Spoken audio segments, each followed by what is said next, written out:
This time of year is very confusing for my children.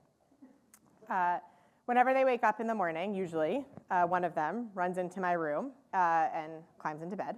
But what happens this time of year is they run into my room and they say, "Mommy, is it morning or night?"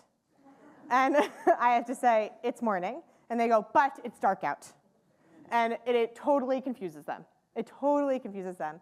Understandably, if you do not know how to read a clock, it would confuse you too, whether it was morning or night, right? Their body is telling them it is morning, it's time to wake up, but the outside world is telling them it is definitely time to be asleep. And so it's confusing. It's confusing to determine where exactly we are in time. And actually it's confusing for a lot of us to understand where exactly we are in time. And it seems in our words from Bereshit, from the beginning of our Torah that we read this week, that God might be a little bit confused about where God is in time. And so this week, since we just had Simchat Torah, we start the Torah over again, and we hear the first few days of creation, or we hear the whole story of creation, actually. And at the end of the week, right, so in case you've missed this story, God creates different things on each day, and on the sixth day, God creates people, and then it says God ceases from working.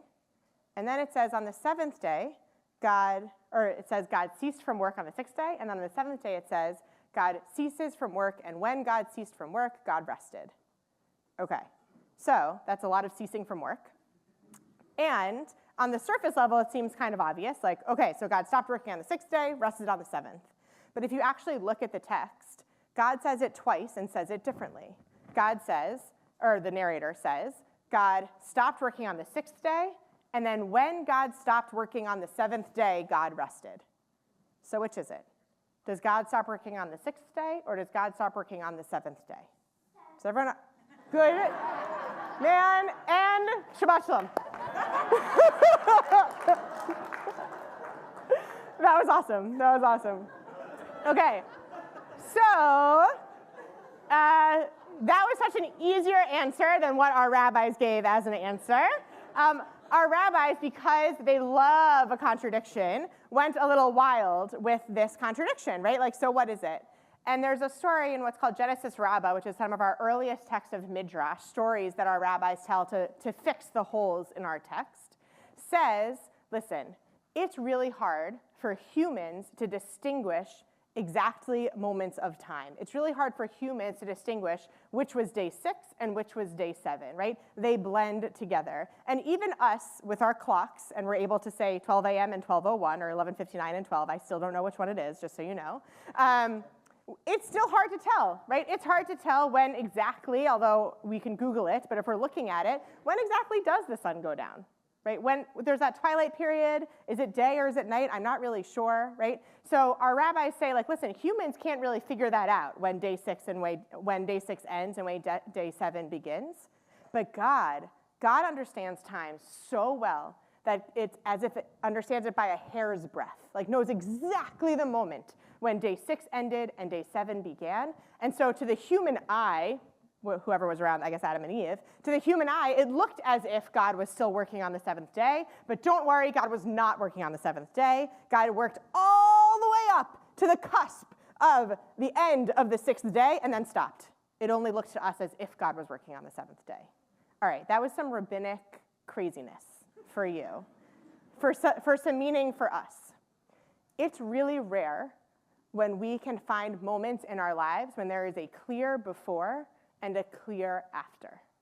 I actually think about this a lot in reference to my father. A lot of you know that my father suffered from dementia for about 15 years. And a lot of people would ask me, what was he like before? And to be honest, I don't know. I do know. I know what he was like when I was a baby, but I don't know when before is, right? I don't know. He was always sort of a quirky, silly dude. So I don't know when it stopped being humor and started being dementia, right? I don't know when his quirkiness started to shift from like very silly to a little bit sad. I don't know when that happened. I don't know when before or after happened. And there's a lot of things like that in our lives where we don't know before and after.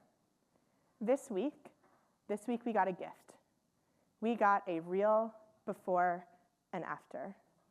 While this ceasefire is holding at the moment, and I'm still really feel like it's precarious, the release of the last living hostages is a marker in time. It is a marker in time where there is a before, 2 years of so much pain and so much death and so much suffering in Israel and in Gaza, and also 2 years of so much pain and so much hurt here, of so many of us walking on eggshells around people we love, around family members, around friends, not knowing who we can talk to and who has our support. Many of us losing friends and losing connection to family. So many of us wondering where we can feel comfortable and where we can't. Doesn't that all sound exhausting? That's what we've been doing for 2 years, no matter where you are on the political spectrum, because I've heard it from so many of you. That is what we've been doing for 2 years, and now we have a clear mark in time that says we can start doing things a little differently. It can be a little lighter now. It can be a little more different now. Perhaps we get a day 7. Perhaps right now, in fact, we are in a day 7. And so what do you do when you get this gift of a demarcation in time? What do you do when you get the gift of, wow, that happened, it was really hard. It is still, there's still sprinkles of it. I'm not like all rosy colored, just for the record. But what do we do when we do that, when we get that? The first thing we get from God is that we rest. We rest. It has been unbelievably tiring. It has been unbelievably hurtful. We get a moment now to take a breath. To be in community. You all did this very right this evening, I would say, but it could also be that you need to take a breath outside, do something for yourself, take a breath, a moment to rest. And after you take a moment to rest, we think about not just what we do on the 7th day, but what do we do on the 8th day, right? So God creates the world in 6 days, rests on the 7th. What happens on the 8th day? What should we all now do on our 8th day? We get the Shabbat. What do we do on Sunday? What do we do on Monday now that life has changed just a little bit? So we have 3 examples from the Torah of 8th day things that happen. The first, when you're a baby, for maybe half of you in the room, on the 8th day, there's a circumcision. I'm not suggesting you do that. I'm suggesting the reason you do that is to establish a covenant between the baby and God and the baby and the Jewish people. Perhaps on our 8th day, perhaps moving forward on our 8th day, we reestablish our covenant. We reestablish our relationships. We go back to some of the people that maybe have hurt us and say, hey, I'd really like to have this conversation now. Now I'm feeling a little safer. I'd love to chat now. Perhaps it's reestablishing our covenant, our relationship here at Washington Hebrew or with whatever Jewish community you are a part of. But we're reestablishing the covenant with our family and saying there was a 2 years there where we couldn't talk about something. What does that mean for us and for who we are? So that's one, to reestablish a covenant, reestablish a relationship. The second thing that happens on the 8th day in our Torah is our traveling tabernacles, like when the Israelites were in the desert. The tabernacle, the Mishkan, is rededicated on the 8th day. It says that now this place is holy, right? So what is it that we want to dedicate ourselves to now? Our lives have been a little bit on hold. Like the things that we champion and the ways in which we want to be out in the world have been a little bit on hold. What do we want to rededicate ourselves to? Perhaps it's our own community, our family. Perhaps it's some social justice stuff out here in our world, in America. Perhaps it's actually rededicating ourselves to learning more about Israel and about Zionism and about how that started and about history, because we've been so on sort of acute beforehand that we couldn't actually get a lot of our questions answered. And wow, there has been a lot of questions. Perhaps it's rededicating ourselves to that learning.